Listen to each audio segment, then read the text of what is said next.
Tuhan tidak akan memberikan tanggung jawab kepada kita kalau kita belum siap. Amin.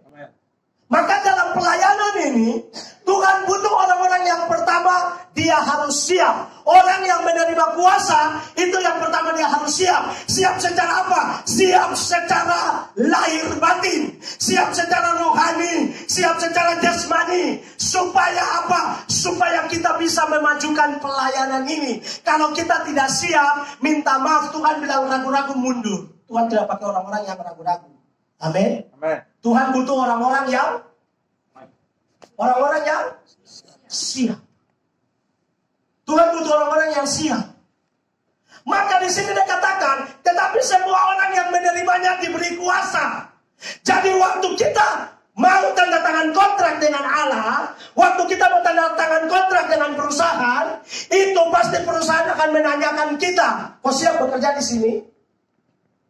Apapun yang akan kau lewati, kau siap? Siap. Lembur siap? Siap. Segala sesuatu akan siap? Siap, saya siap. Kalau kita sudah siap, maka kepercayaan kuasa itu akan Tuhan berikan kepada kita. Amin. Dalam roda pemerintahan, saya kasih contoh tadi. Dalam roda pemerintahan, dalam roda perusahaan, orang yang bekerja dengan perusahaan itu, dia harus tahu pola pekerjaan yang ada dalam perusahaan tersebut. Waktu kita dengan Tuhan, kita melayani Tuhan, kita harus tahu polanya Tuhan, kita harus tahu kehendaknya Tuhan, kita harus tahu Tuhan maunya apa. Kita harus mengerti polanya Tuhan. Persipura tidak bisa main bola tanpa pola.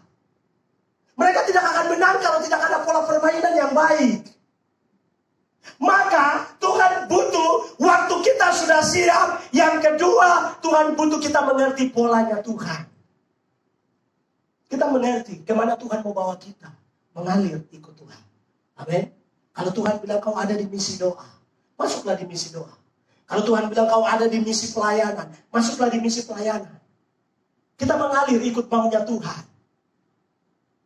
Kalau orang yang tidak mengerti pola, dia akan kerja ngawur sembarang. Karena tidak mengerti polanya Allah. Dan kadang-kadang orang yang tidak mengerti pola inilah yang membuat pekerjaan itu hancur. Karena tidak mengerti pola kerjanya Allah.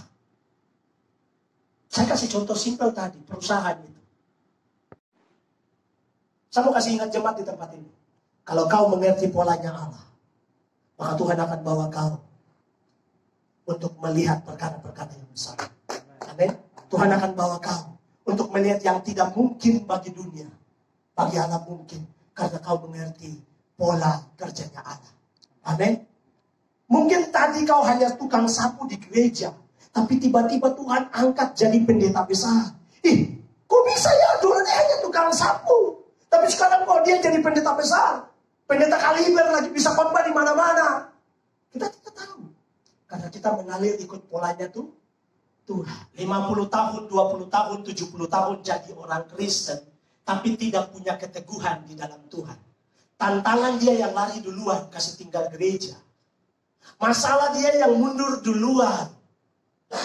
Ini berbicara tentang keteguhan hati. Saudara perhatikan, mungkin kalau pohon itu kecil, gampang sekali dihancurkan. Tetapi coba saudara bayangkan pohon yang besar. Tantangannya beda saudara. Pohon yang kecil, mungkin kita lihat ini karena kecil, gampang, mudah dicabut sana sini. Tetapi saudara perhatikan pohon yang besar. Kalau dia sudah teguh berdiri, badan dalam bentuk apapun, tetap dia kokoh. Amin. Karena dia punya keteguhan, iman dan keyakinan di dalam Tuhan. Tuhan butuh kita punya keteguhan hati.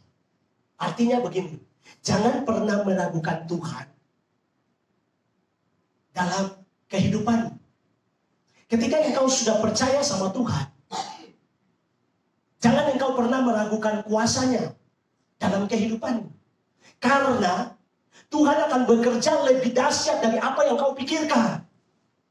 Hari ini mungkin engkau pikir sulit, tetapi bagi Tuhan tidak ada yang sulit. Karena Tuhan butuh hanya orang-orang yang punya keteguhan hati. Keteguhan hati itu menentukan bagaimana kemenangan terjadi dalam hidupmu.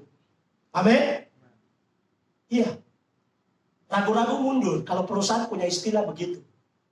Kalau kau rasa kau tidak bisa, mundur dalam pelayanan. Biarkan orang lain yang maju. Amin. Kita butuh keteguhan.